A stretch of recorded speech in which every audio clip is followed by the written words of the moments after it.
Et retour en plateau, on va suivre le discours de Gabriel Attal sur ce débat sur le positionnement et la stratégie française en Ukraine.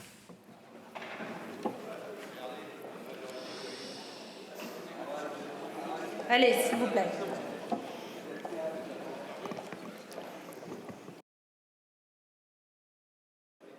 J'observe que votre groupe n'est pas franchement au complet non plus, Monsieur Lecoq. Madame la Présidente, Messieurs les ministres, Mesdames et Messieurs les députés, il y a un peu plus de 2 ans, dans une offensive cynique, brutale et destructrice, la Russie a attaqué l'Ukraine. Seule responsable du conflit, la Russie a attaqué froidement une nation libre et démocratique qui ne la menaçait pas, qui ne l'attaquait pas, et ce, en violation de toutes les règles du droit international et de la Charte des Nations Unies. Ces constats, ces faits, puisqu'il s'agit de faits objectifs, l'écrasante majorité d'entre nous les partagent. Ce constat, ces faits, comme toutes les évolutions, nous les avons partagés avec le Parlement et avec les forces politiques régulièrement, dans la plus grande transparence possible depuis le début du conflit. Par 2 fois, des débats sur le fondement de l'article 50-1 de la Constitution se sont tenus dans cet hémicycle. 2 comités de liaison se sont réunis depuis le début du 2e quinquennat du président de la République et la semaine dernière encore, le président de la République a une nouvelle fois reçu les chefs de partis politiques pour échanger sur la situation et sur nos positions. Aujourd'hui, conformément à l'engagement du président de la République, notre débat illustre cette volonté de transparence et d'association de la représentation nationale. Une transparence que nous vous devons, car c'est un impératif démocratique. Une transparence qui passe par l'affirmation claire des positions de l'exécutif. Je vais m'y employer cet après-midi avec mes ministres. Une transparence qui passe par le vote. Nous le devons à tous nos concitoyens français qui doivent savoir, sans ambiguïté possible, la position de chacun sur le soutien à l'Ukraine et la condamnation de la Russie. Mesdames et Messieurs les députés, si la Russie a lancé une offensive massive et coordonnée sur l'Ukraine le 24 février 2022, je crois qu'il est utile, pour la comprendre, de revenir aux origines du conflit. Certains en Russie, nostalgiques de l'Empire ou de l'hégémonie soviétique sur l'Europe de l'Est, n'ont jamais accepté l'éclatement de l'URSS et l'indépendance de l'Ukraine. Menés par Vladimir Poutine, ces impérialistes ne supportent pas que d'anciennes républiques soviétiques, et l'Ukraine en particulier, puissent prendre leur destin en main, puissent choisir souverainement leurs alliances, puissent faire le choix de la démocratie. Il y a 10 ans, en février 2014, un vent de liberté part de la place Maïdan, souffle sur l'Ukraine et elle tourne son regard vers l'Europe. Il ne s'agissait pas alors pour l'Ukraine de se rapprocher de l'OTAN, mais de signer un accord d'association avec l'Union européenne. La Russie ne l'accepte pas. Et dès le 28 février 2014, des troupes russes entrent en Crimée, l'occupent et l'annexent en violation de toutes les règles internationales. Certains, y compris dans cet hémicycle, avaient alors nié cette annexion et accepté la parodie de référendum organisé par le Kremlin. 8 ans plus tard, le 24 février 2022, malgré les efforts sans précédent déployés par le président de la République pour éviter la guerre, le Kremlin lance son autoproclamée opération spéciale contre l'Ukraine. Moscou misait sur une guerre éclair et pensait faire tomber Kiev en quelques jours. Il n'en a rien été. La résistance du peuple ukrainien a été et reste exceptionnelle.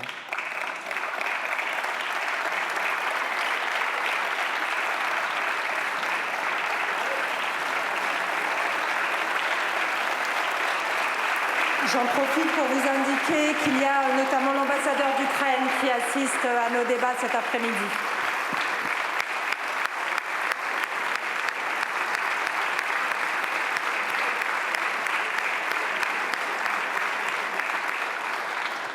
La résistance du peuple ukrainien, je le disais, a été et reste exceptionnelle. La détermination des armées ukrainiennes impressionne. Ils n'ont pas cédé.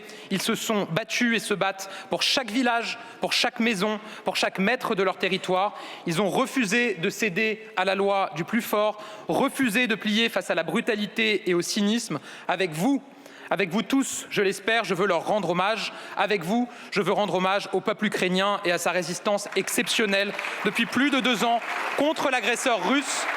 Elle nous oblige. Face à la résistance ukrainienne, la Russie n'a reculé devant rien. Aucune exaction, aucune violence, aucun crime.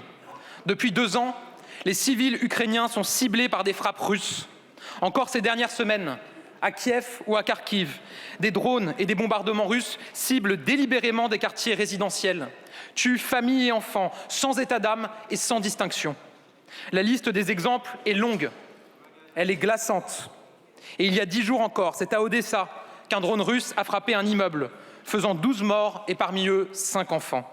Depuis le début du conflit, on estime que 10 000 civils sont morts sous les frappes de la Russie.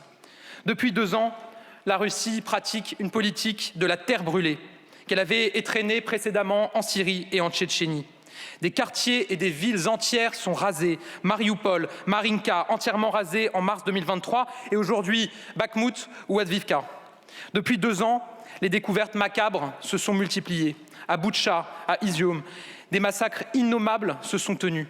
La Russie a commis des crimes de guerre barbares et laissé derrière elle des charniers monstrueux. Elle devra en répondre, nous en prenons l'engagement.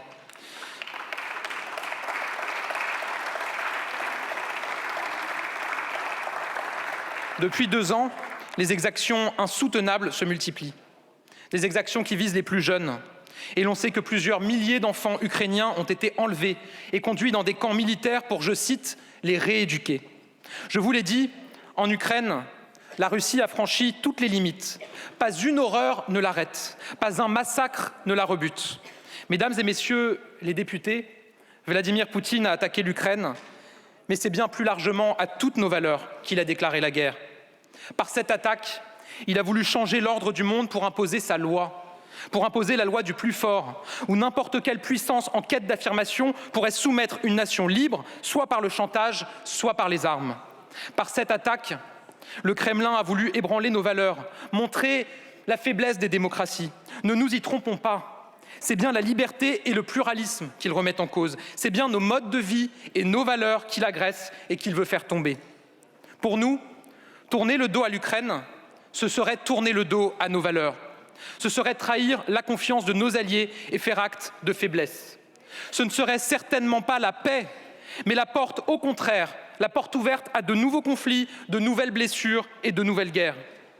Alors depuis la première seconde, aux côtés du président de la République, nous le disons clairement et fermement, nous sommes aux côtés de l'Ukraine, nous l'aiderons autant qu'il le faudra.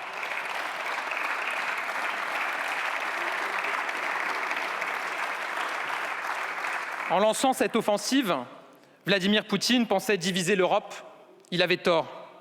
Dès les premières heures du conflit, notamment sous l'impulsion du président de la République, l'Europe a réagi. L'Europe a fait front et a pris des sanctions fortes en un temps record. Depuis, malgré nos différences, malgré le chantage russe à l'énergie, à la sécurité alimentaire, malgré la désinformation et les menaces, le Kremlin n'est pas parvenu à faire plier l'Union européenne. Il n'est pas parvenu à diviser l'Europe. Le contraire est arrivé. À l'épreuve de cette guerre, l'Europe s'est transformée, elle s'est renforcée. Il a fait comprendre à chacun que notre destin collectif pouvait vaciller d'un instant à l'autre, que nous devions compter sur nous-mêmes et que nous ne pouvions pas nous en remettre au bon vouloir d'autres puissances. En 2 ans, sur la base de l'agenda de Versailles, la souveraineté de l'Europe a fait des pas de géant. Souveraineté industrielle, avec un engagement sans précédent de l'Union européenne à sortir de toutes ses vulnérabilités stratégiques. Je pense aux semi-conducteurs, aux matières premières critiques. Souveraineté énergétique, avec la fin de la dépendance de certains pays d'Europe au gaz russe. Souveraineté stratégique, avec l'adoption d'une boussole commune que constitue le premier livre blanc de la défense européenne. Le résultat est clair. Nous sommes plus unis qu'avant, plus forts qu'avant, plus indépendants qu'avant. L'Europe puissance se construit, avance et protège la France et les Français. Vladimir Poutine n'y croyait pas, nous lui apportons la démonstration du contraire. En lançant sa guerre, Vladimir Poutine pensait aussi diviser l'OTAN.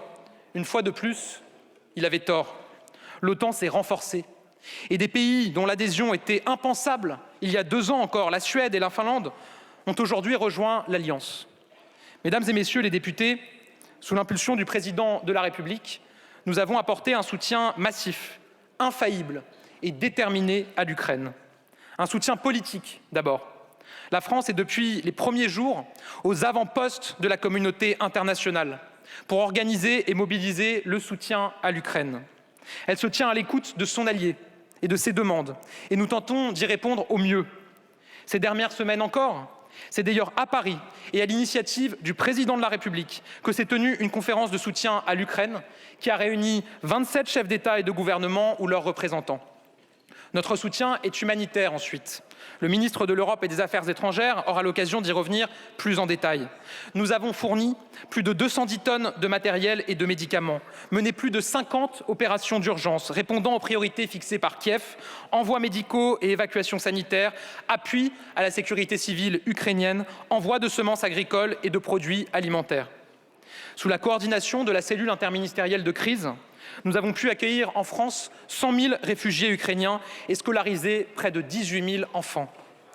Nous n'aurions pas pu réussir, je le dis, nous n'aurions pas pu réussir cet accueil sans la mobilisation et la solidarité des Français dont la réaction a été à la hauteur de l'histoire. Nous n'aurions pas pu réussir non plus, et je veux les remercier et leur rendre hommage, sans l'engagement exceptionnel des collectivités locales qui ont multiplié les initiatives, collecté des dons et ont rendu possible l'accueil des réfugiés ukrainiens. Notre soutien, bien sûr, est également un soutien militaire. Nous avons répondu présent. Les faits et les chiffres sont là. Les faits et les chiffres le prouvent. Nous avons livré des équipements à l'Ukraine en respectant toujours les 3 mêmes critères. Livrer ce dont l'Ukraine a besoin, sans fragiliser nos propres armées et en faisant tout pour éviter l'escalade. Depuis le début du conflit, nous avons livré pour plus de 2,6 milliards d'euros d'équipements militaires à l'Ukraine. Toujours avec la même perspective, répondre avant tout aux besoins opérationnels des Ukrainiens sur le terrain, en proposant des équipements complets, en permettant aux Ukrainiens de se former à leur emploi et en veillant à leur maintien en conditions opérationnelles. J'ajoute que la France n'a qu'une parole et que ce que nous nous sommes engagés à livrer aux Ukrainiens, nous l'avons effectivement livré. De plus, nous avons participé de manière particulièrement active aux mécanismes européens mis en place pour fournir des équipements à l'Ukraine. Nous sommes ainsi le 2e contributeur à la facilité européenne pour la paix, avec plus d'1,2 milliard d'euros engagés entre le début de la guerre et la fin de l'année 2023. Au total, en 2022 et 2023, de manière bilatérale et à travers l'Europe, la France a donc apporté une aide militaire à l'Ukraine à hauteur de 3,8 milliards d'euros. Concrètement, dès les premières heures de l'offensive, nous avons livré des matériels déterminants pour permettre à l'Ukraine de se défendre et de résister. Des missiles anti-chars, des missiles anti-aériens, des équipements de protection et de l'armement individuel. Nous avons ensuite livré des équipements décisifs plus lourds et plus complexes pour renforcer la défense aérienne ukrainienne avec les systèmes de missiles sol-air, Crotale.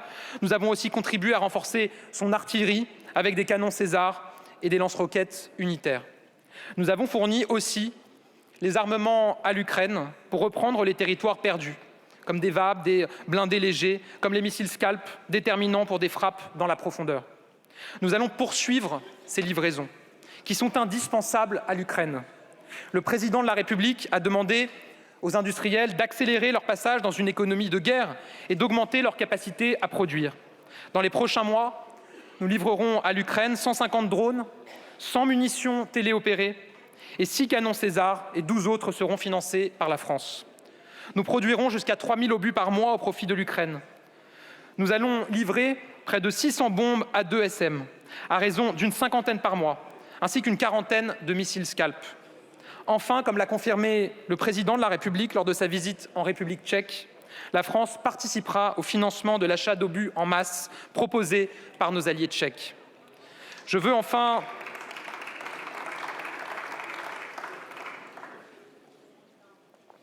Je veux enfin dire un mot de ceux qui diffusent de fausses informations sur nos livraisons d'armes. Une vente de porte-hélicoptères Mistral avait été annulée par le président François Hollande en 2015, une décision d'ailleurs dénoncée à l'époque par l'extrême droite, mais une décision confirmée par le président de la République.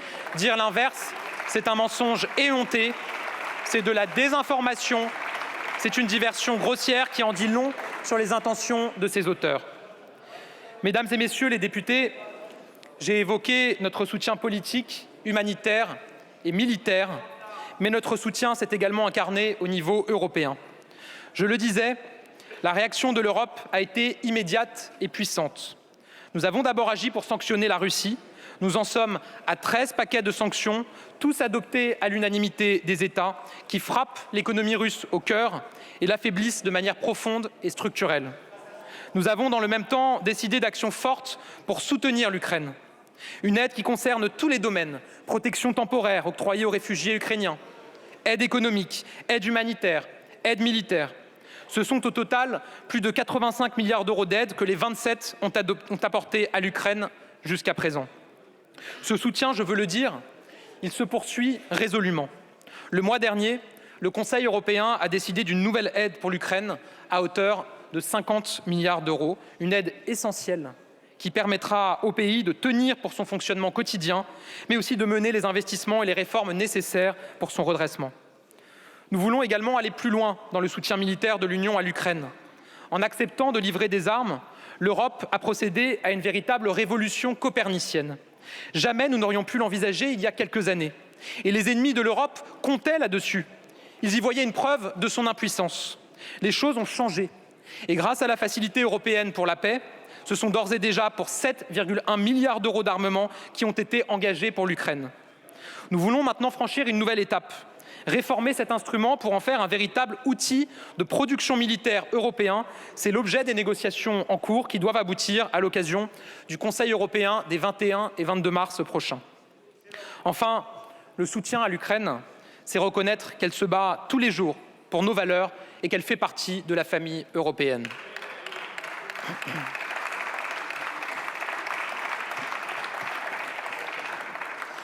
Mesdames et messieurs les députés, si nous avons tenu à ce que ce débat et ce vote puissent se tenir aujourd'hui, c'est parce que nous sommes à un moment de bascule dans ce conflit. Nous le savons, cette guerre s'inscrit dans la durée. Une guerre de position se joue désormais.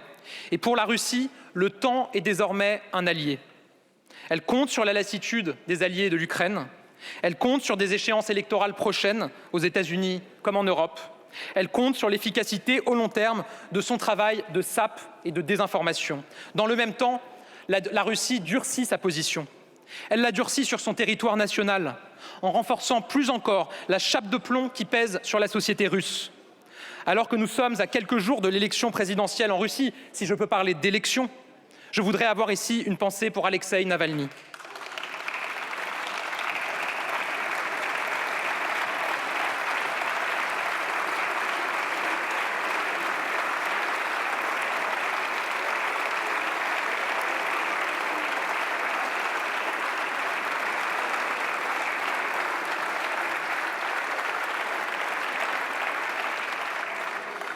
Avec la mort tragique en prison de cet opposant qui porte la marque de la responsabilité du Kremlin, avec l'interdiction de tout candidat des oppositions de participer à la prochaine élection présidentielle, je crois que le message est clair et qu'il s'impose à tous. Le régime russe est un régime autoritaire, déterminé à combattre nos valeurs et nos intérêts.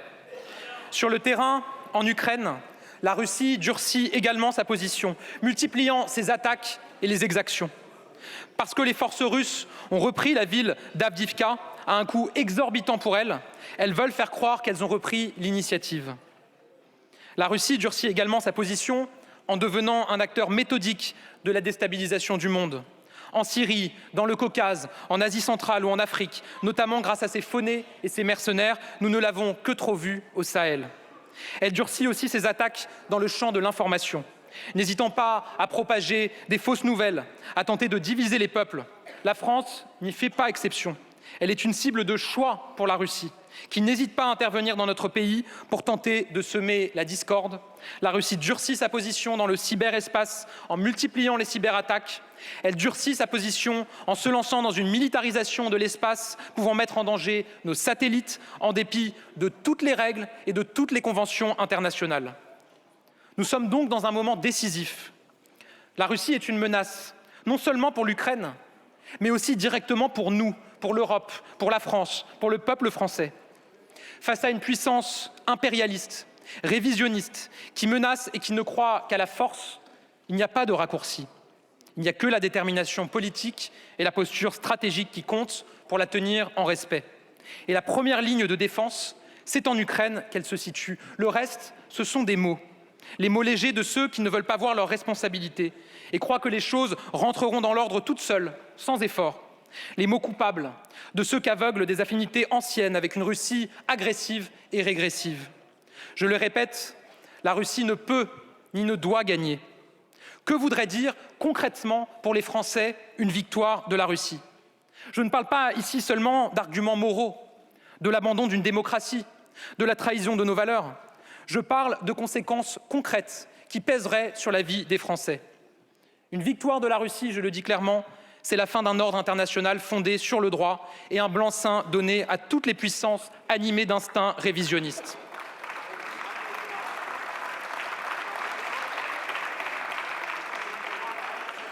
Une victoire de la Russie, c'est le signal qu'attendent les régimes autoritaires pour sonner la fin de l'histoire des démocraties libérales. Une victoire de la Russie, c'est le danger constant des appétits insatiables, une sécurité européenne affaiblie, des cyberattaques qui se multiplient encore davantage jusqu'à pouvoir empêcher nos services publics de fonctionner. Une victoire de la Russie, c'est le risque de nouveaux conflits plus proches encore, plus menaçants encore, et de la prolifération à quelques centaines de kilomètres de nos frontières. Une victoire de la Russie, c'est la plus grande vague migratoire de l'histoire sur le continent européen. Des millions de réfugiés ukrainiens et des pays voisins qui craindraient désormais pour leur propre sécurité, qui se déplaceraient sur le continent européen. Une victoire de la Russie, c'est un danger direct pour notre sécurité alimentaire. La Russie et l'Ukraine, ce sont les deux plus grands producteurs de céréales au monde. Si la Russie prenait le contrôle des céréales ukrainiennes, elle serait libre de faire monter les prix comme bon lui semble en réponse à nos sanctions, menaçant directement nos agriculteurs et le pouvoir d'achat des Français. Une victoire de la Russie, c'est aussi le risque de la panne énergétique généralisée. Nous avons réussi à tenir face au chantage gazier de la Russie. Mais si elle se trouvait en position de force, après l'avoir emporté sur l'Ukraine, elle serait en mesure de déstabiliser davantage encore le marché avec à la clé des factures d'énergie et des prix à la pompe qui exploseraient plus encore pour les Français. Je le dis clairement, la guerre a évidemment un impact dans la vie quotidienne des Français, mais une victoire de la Russie, ce serait un cataclysme pour le pouvoir d'achat des Français, une inflation alimentaire puissance 10, une explosion des prix de l'énergie puissance 10.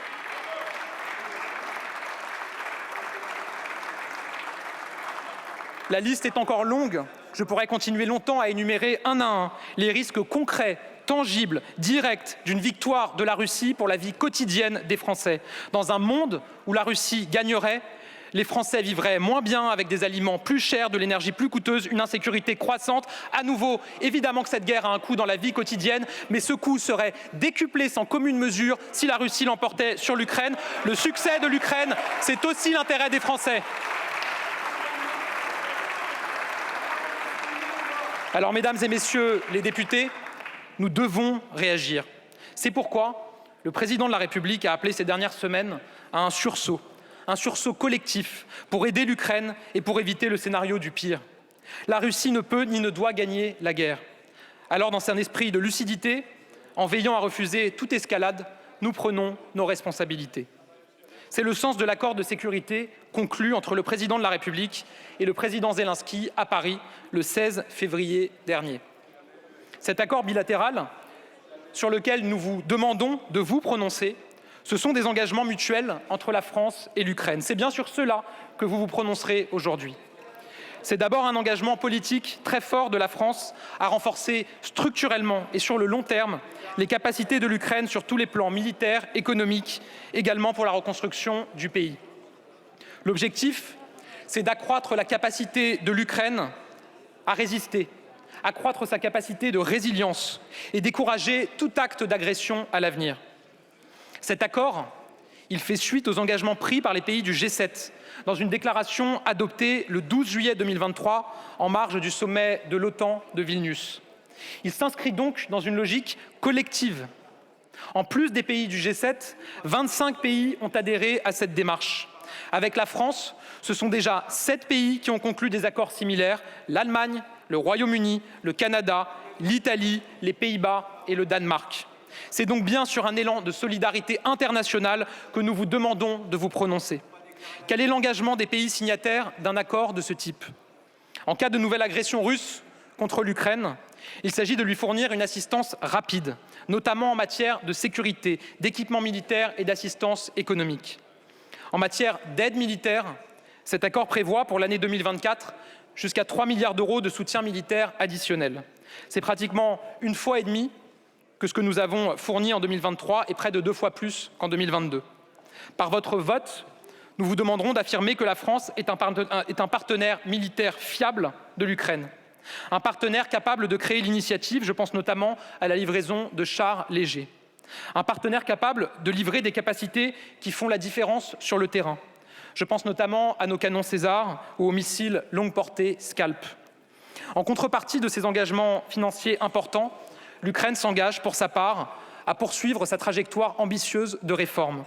Cela implique la poursuite des efforts importants initiés par les autorités ukrainiennes en matière de lutte anticorruption, de réforme judiciaire, de consolidation de l'état de droit, de décentralisation, de modernisation de son secteur de la défense ou encore de transformation de son agriculture vers les standards européens. Cet accord est un acte fort. Il réaffirme le soutien de la France à l'Ukraine dans la durée. Et s'il n'est juridiquement pas soumis à la ratification du Parlement, le président de la République a souhaité qu'il vous soit présenté, que vous puissiez en débattre et que vous puissiez voter. Car derrière cet accord, ce n'est pas seulement l'avenir de l'Ukraine, c'est aussi la défense de nos intérêts et de notre sécurité qui est en jeu. Cet accord les défend, cet accord les protège. Et j'appelle à l'esprit de responsabilité de chacun au moment de voter.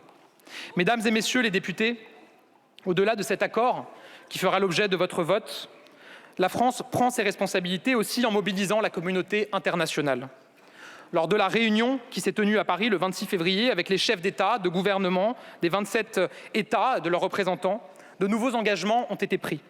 Collectivement unis, nous avons décidé de continuer à renforcer notre soutien à l'Ukraine. Collectivement unis, nous avons choisi de renforcer nos efforts pour fournir à l'armée ukrainienne les munitions dont elle a besoin.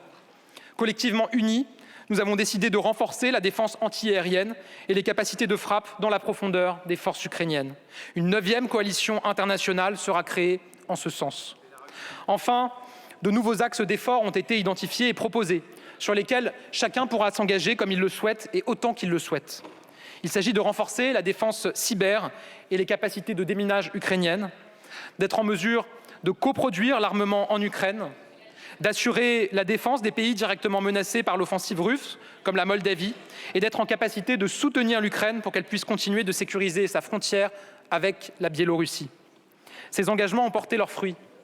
Loin des caricatures des partisans de la défaite permanente et du déclin, la France a donné un élan nouveau au soutien à l'Ukraine.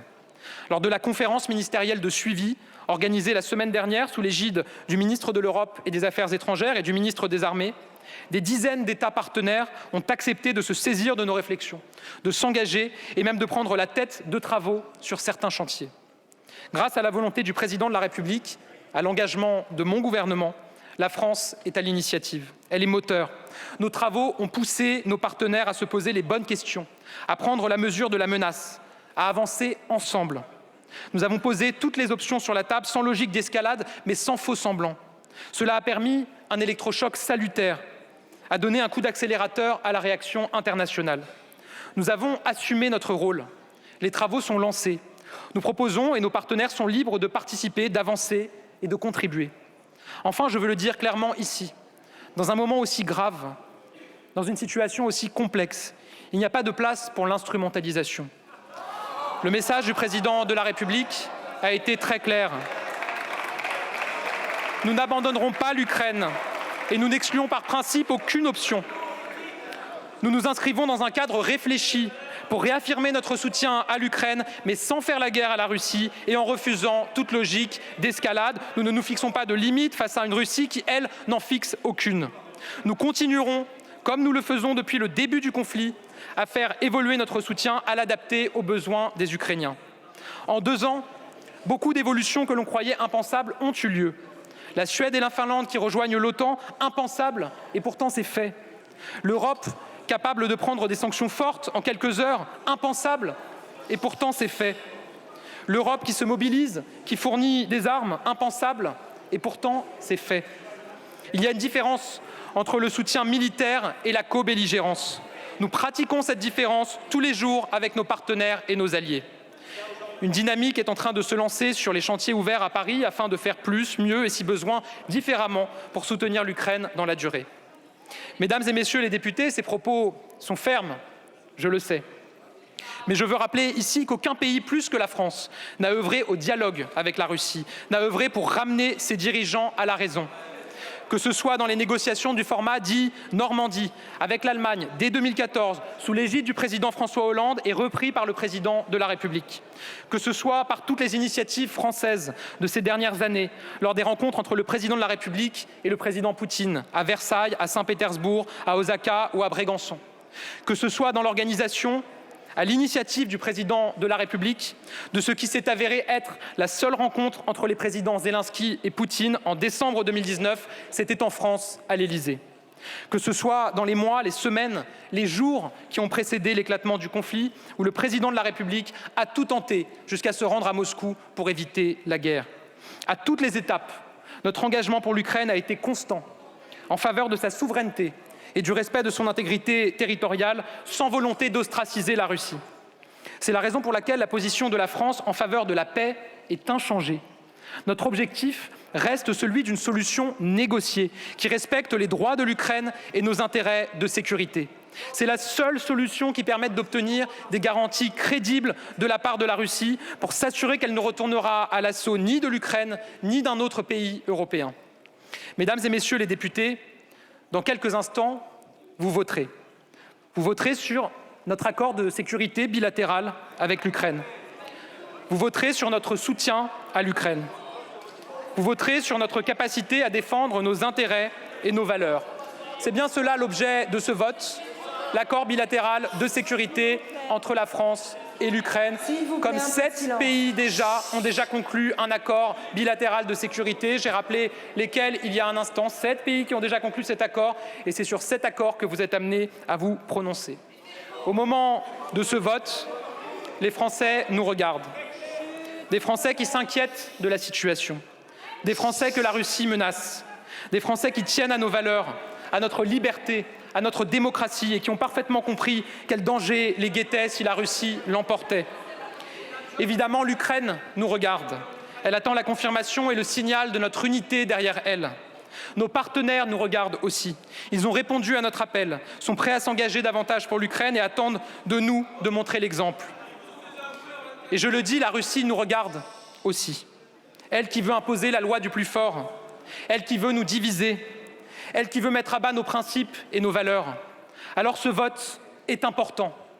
Je respecte évidemment, institutionnellement et de façon républicaine, le vote de chacune et de chacun ici. C'est pour cela que nous soumettons cet accord au vote.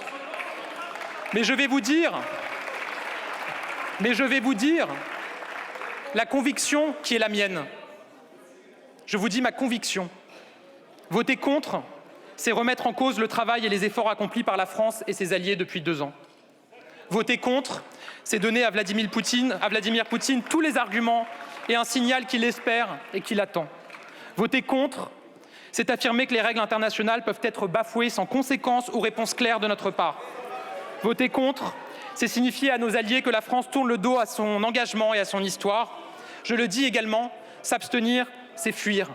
Fuir ses responsabilités devant l'histoire, trahir ce qui nous est de plus cher depuis le 18 juin 1940, l'esprit français de résistance. Alors aujourd'hui, je vous appelle à dire que nous soutenons l'Ukraine sans mais et avec détermination.